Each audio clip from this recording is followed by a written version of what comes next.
Well, here I am at Westmoor Farm Fishery on the brand new Charlie's pool. It's a beautiful little pool of about 1.5 acres in size. Fishery owner Lee has just been showing me some photos of some of the fish in here. There's some absolute stunners and I can't wait to get started. So let's go and unload the van and get cracking.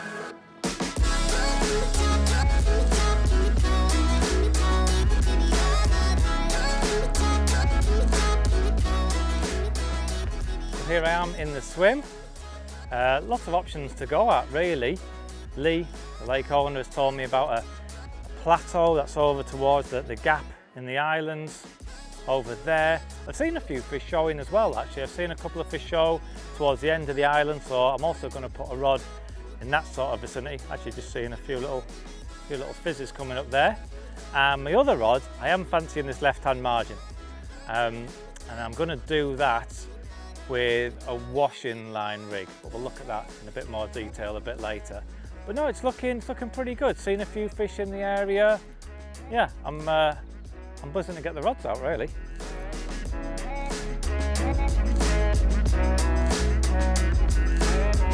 8 and a bit.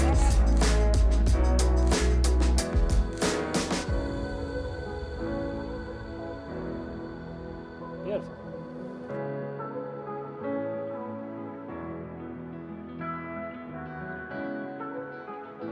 I've got 2 rods in position already. One of them's in open water on a shallow area, a bit like a plateau. The other rod's on the end of this island here in front of me. And the third and final rod, I'm going to fish down this left-hand margin near this willow tree we've got here. And I'm going to fish this in a little bit of a different style. I'm going to fish this on what's called a washing line rig. I'll explain a bit more about that when I come to setting it up. But first of all, I want to have a little bit of a feel around near this tree. So all I'm doing now is just lowering the lead down. It just gives me an idea. I'm having a little bit of a feel around to see what the lake bed's like, and also it gives me an idea of the depth. Like now, for example, the rod tip's just above the surface. Got a little bit left. It's a fraction deeper by an inch or two. And as we start obviously coming closer to the willow, it's quite a steep slope, so I don't want to be too close to the willow. If I just go out like 3 or 4 foot, there you go. It's quite a steep drop off, and that's where I want to be, at the bottom of this drop off here. So about there.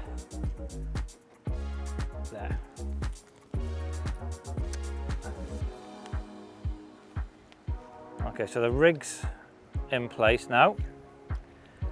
What I'm going to do next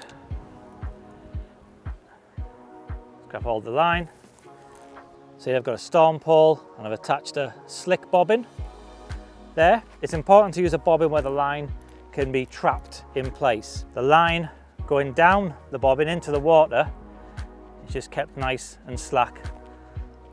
That way the line approaching the rig is all pinned down on the deck, out of harm's way, totally undetectable by the carp. And this end of the line, which is going to be going back to the rod on the alarm, will be above the water.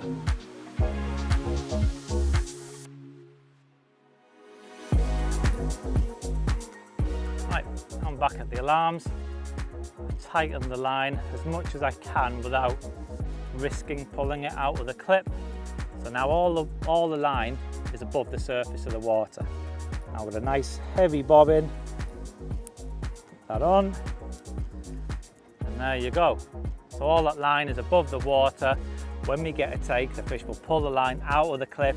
That'll register as a savage drop back, and that's it. And it really is probably one of the best methods there is when it comes to line concealment. It's not practical on every venue. If you've got waters where there's lots of ducks and geese and swans that could be swimming through your line all the time, but on a place like this where there's no bird life, it's only a short walk round to position a rig, absolutely spot on.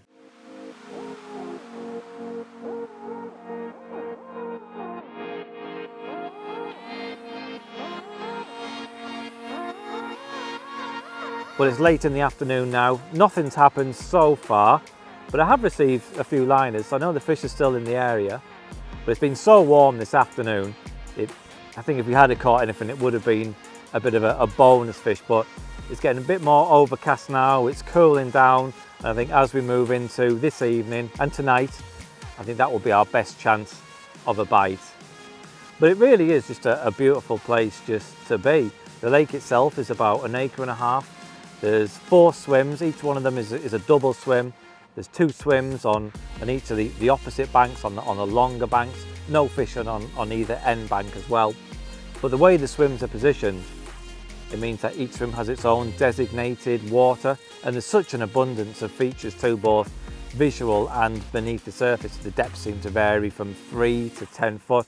So although it is a small lake, you're certainly not spoilt for choice when it comes to options where to place a rig. So with that being said, it has been a warm day. I think I'm going to sit back with a beer and wait for something to happen.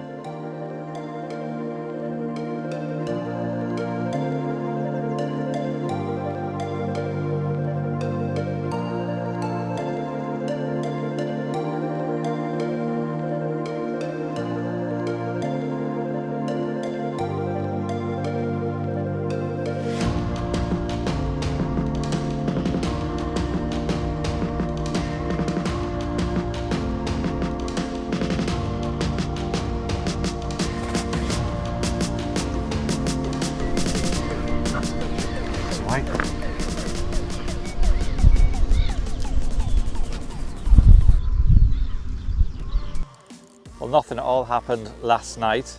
Had a few liners running up to about midnight and then nothing. And when I woke up this morning, there was a bit of fizzing going on straight in front of me, and I just dropped a mesh bag to where I saw that fizzing. And then probably an hour later, I think it's been, and that rod was away. So yeah, the 2 rods fished on bait haven't done anything. It was just a mesh bag cast to some fizzers.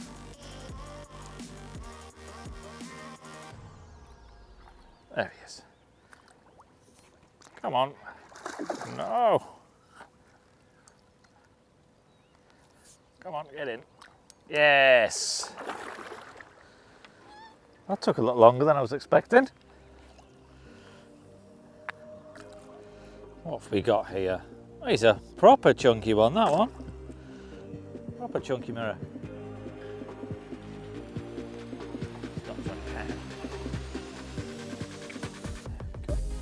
There we go, we're up and running at last. That took a long time. And yeah, it was a rod that was just fished on a little mesh PVA bag castaway. The fish were fizzing away this morning. And we've got this, a really absolute breeze block of a fish. It's much heavier than I thought when I looked in the net. He's around 20 pounds, this one. Proper little tank. Definitely destined for big things in the future. But yeah, I've been getting liners since I put that rod back out there. Yeah, as soon as this fish went in the net, I got the rod straight back out on that spot with another mesh bag. Been getting liners. So hopefully this is just the first of many. We'll have to see. Right, let's slip him back. Oop, trying to... Let's spray on your back. This is a carp fishing bed, a flatliner bed, a flatliner system bed. It's a comfy bed, a warm bed, a strong bed, a big boy bed. But it can also be for small boys, girls, dogs, and cats.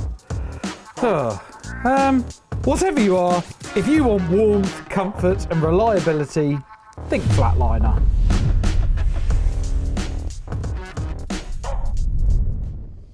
Now, because at the moment there doesn't seem to be a lot of weed in the lake and all the spots I'm fishing are all nice and clean, I'm fishing with a really simple bottom bait approach on a blowback rig. And this is the rig I'm using right there. Look at that. That's a proper sexy little rig, isn't it?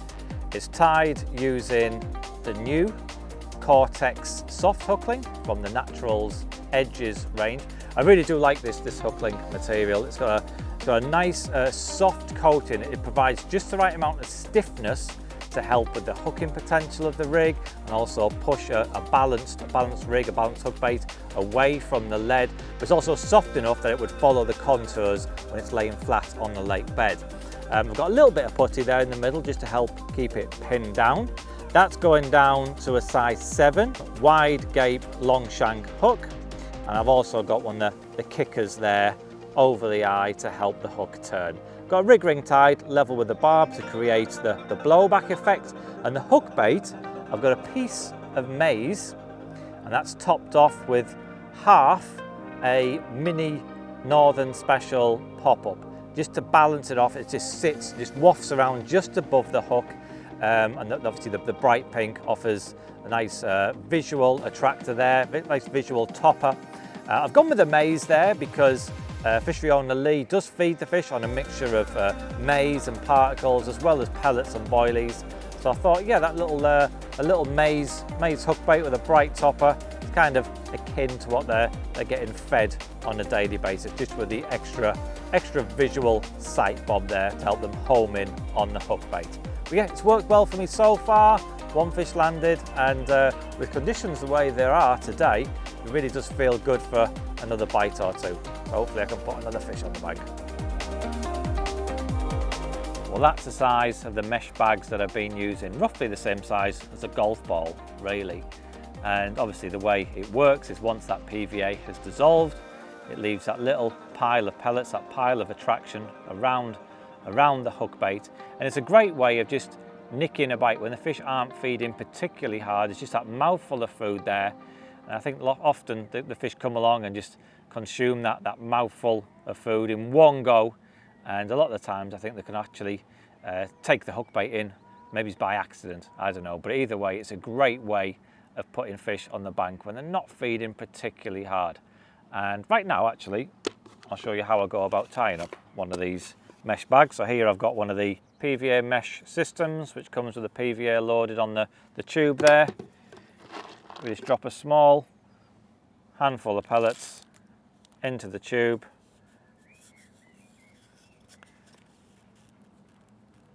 The little ball of pellets on the end there, just twist a couple of times.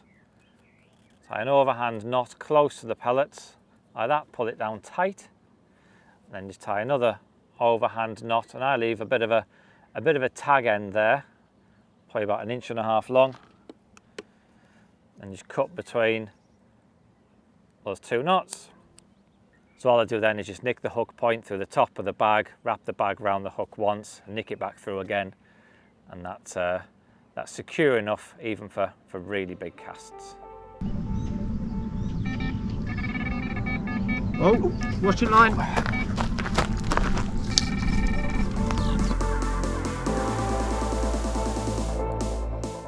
Well, the washing line rig is away.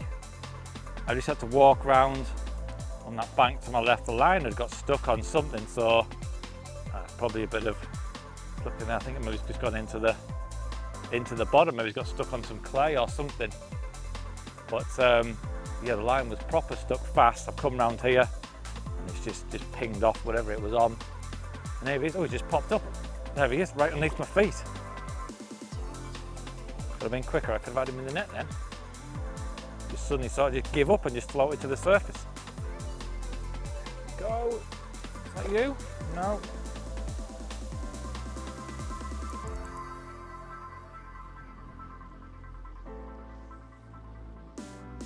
These rods are lovely for playing fish on.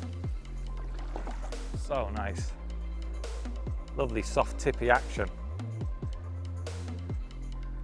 There we go. This time. Keep your head up, keep your head up. That's the one. In we go. Yes, got him. Didn't like that, did he? That's a nice fish. Oh yeah, lovely scaly one, that. Oh, it's amazing. Very nice. Right, let's take him back to the swim and have a look at him.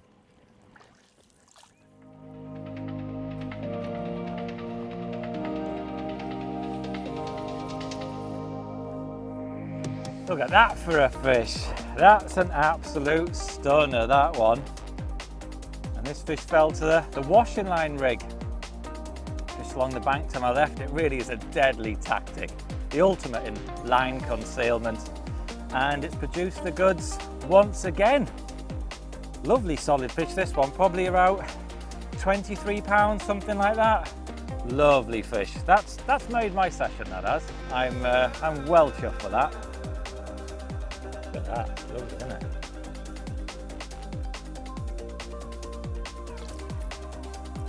Absolute magic. A spray on your back.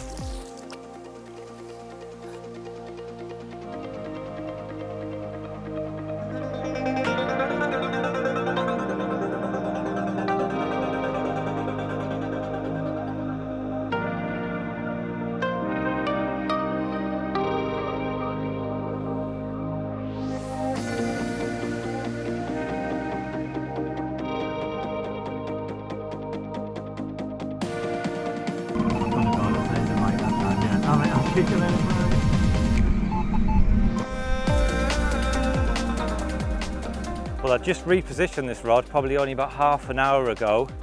I'd seen a little bit of fizzing coming up in the kind of in like the open water area. It's a little bit deeper there. It's probably the deepest part of the lake. That's a lovely fish. Oh, it's come up right up alongside the bank there. It's a bit deeper there. It's about 10 foot deep. And yeah, just seeing a bit of fizzing coming up in the middle of the day. I just dropped the rod there. And yeah, in no time at all, it's rattled off. Drop a little bit of weed there in the tip ring. This is a lovely fish, this one. Lovely scaly mirror. Oh, yes, got him. That's a lovely looking fish. Oh no way, the hook's literally just popped out in the net. That was lucky. Oh, that was lucky. Okay, I'm going to give this one a quick weigh because I'm sure fishery owner Lee would love to know how this one's doing. Kieran, I reckon it feels lighter than the last one. I reckon just under 20. It is 19.11. Oh, there you go. Not quite at 20 pounds. Not quite 20 pound. He looks longer than the others, but he's not carrying as much meat as the other ones we've had. Okay. Right. Have a look at this. Hey, look at that. That is an absolute stunner.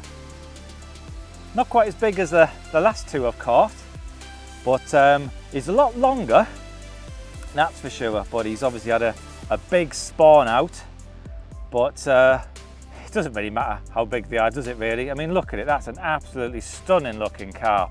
And this has been an absolutely fantastic session. I'm loving this, I really am. Ready, he's going, ready?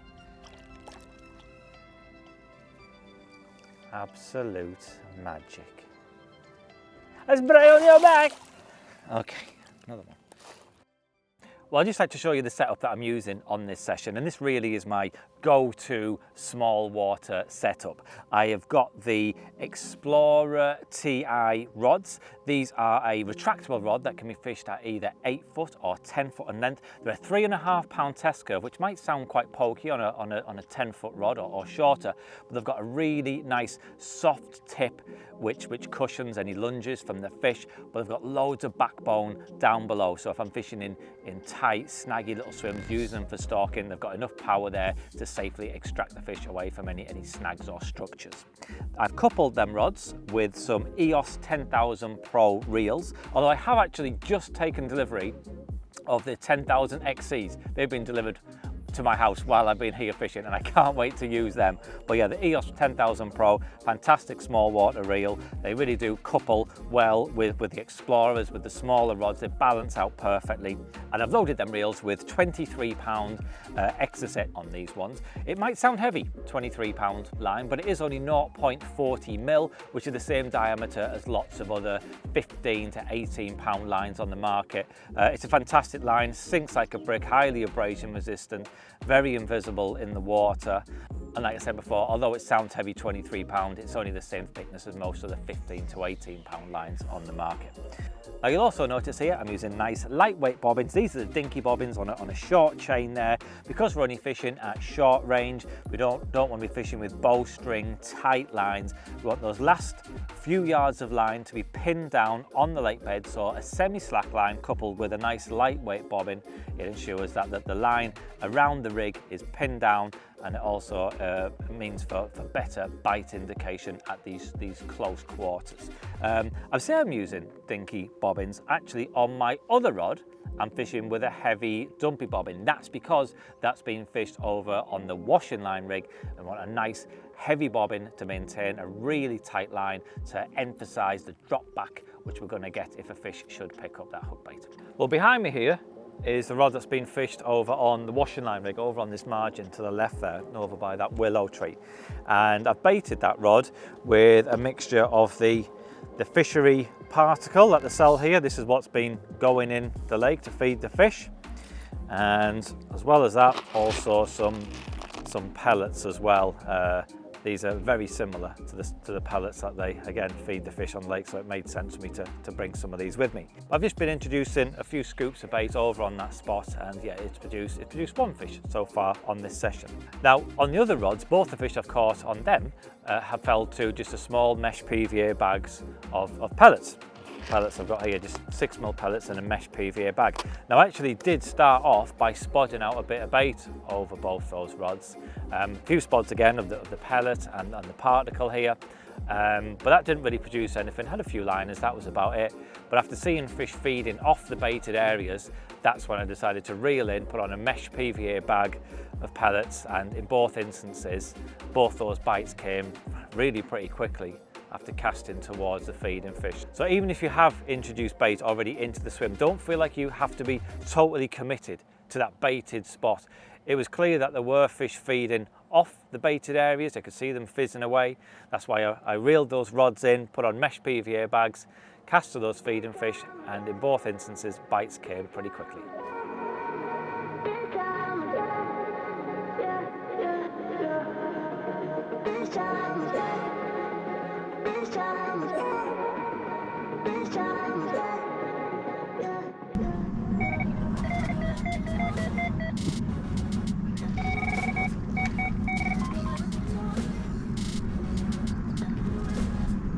Well, we're in again. Once again, it was a mesh bag cast towards where them fish were fizzing.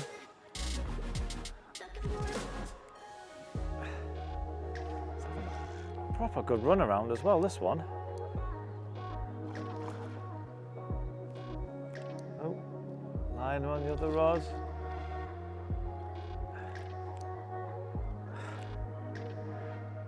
It's all going off now.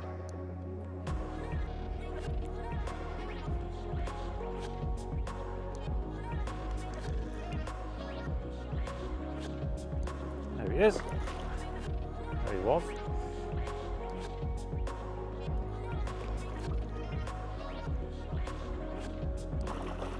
Doesn't want to give up this one. There he comes.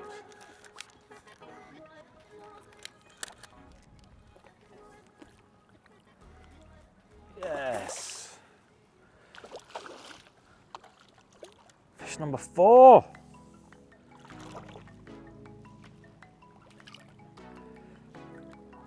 Another really plump one.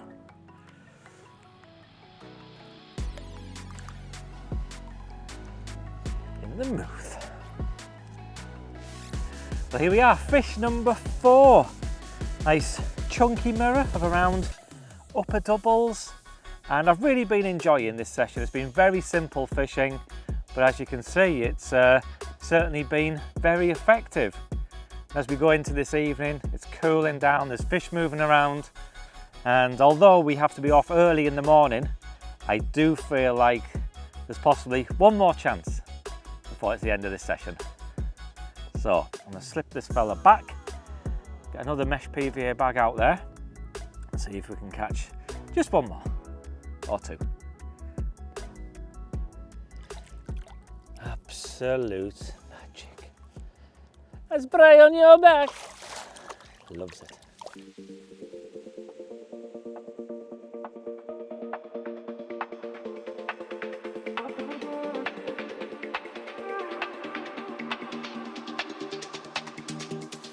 I've just slipped back that upper double. I've just slipped back that upper double, and I'm just going to put on another mesh bag, cast it back out to that same spot. There you go, it's as simple as that.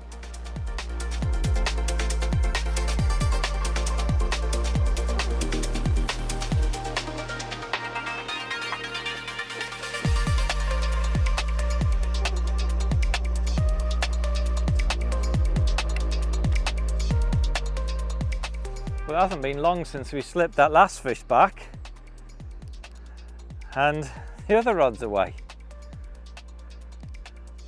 I did feel like there was a chance of another fish, but maybe it's not quite that quick.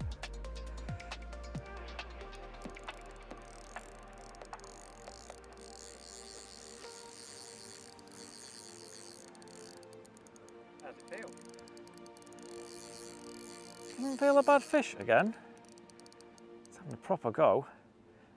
Every fish I've had's fought really, really hard. Spooked a few fish when I had this take as well. There was a few fizzes all over the place. There's obviously a few there. Oh, pingy.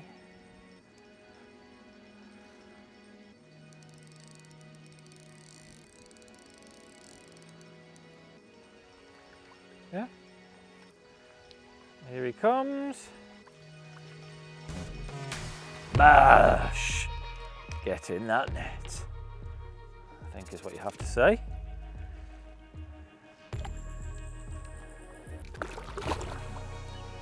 Still lively.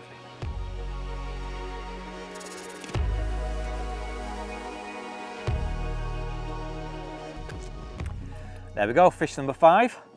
Although it's really warm and quite muggy today, the fish do seem to be happier feeding in that deeper water. With the exception of the washing line rig, all the other bites have come in the deeper water there, kind of at the bottom of the shelf up against the island in around sort of 8, 9 or even 10 feet of water. Yeah, you'd think they'd be in the shallows, but that hasn't been the case. The fish have obviously been moving up and down that sort of that island shelf. I've seen them fizz in there, and that's where I've been casting the mesh PVA bags, and that's what's produced most of the bites this session. Lovely fish, that one. Okay, right, one more. I know I said one more last time, but one more. That's all. One more, and I'll be very, very happy. Not that I'm not happy already.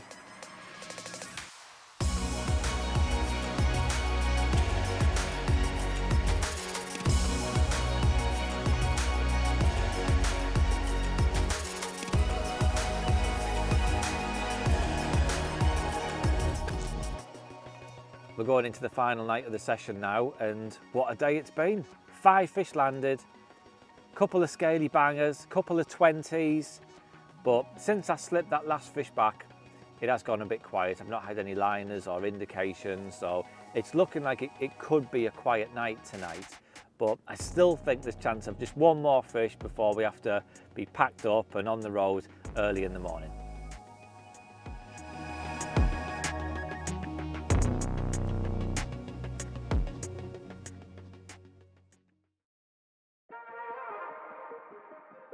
Well, good morning. Nothing happened last night, no more fish to report.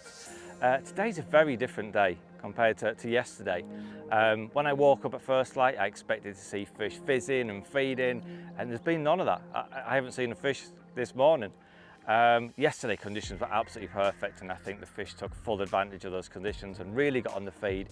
But today it is so warm and muggy. There's a bit of a breeze, but it's the same The wind's the same temperature as the air temperature. It's so warm, and I do think it's knocked the fish back a bit. But look, I'm certainly not going to be leaving here disappointed. We've had 5 fish, some real stunners, a couple of 20-pounders, and the lake itself is absolutely fantastic. To say it's only been constructed just a few months ago, just looking at how mature the lake is now, really is testament to Lee and all the guys of the fishery for all the hard work that they've put in, and I'll certainly be coming back. And if you have enjoyed watching this video, be sure to like this video and also subscribe to the Fox International YouTube channel, and I'll catch you again next time. See you later.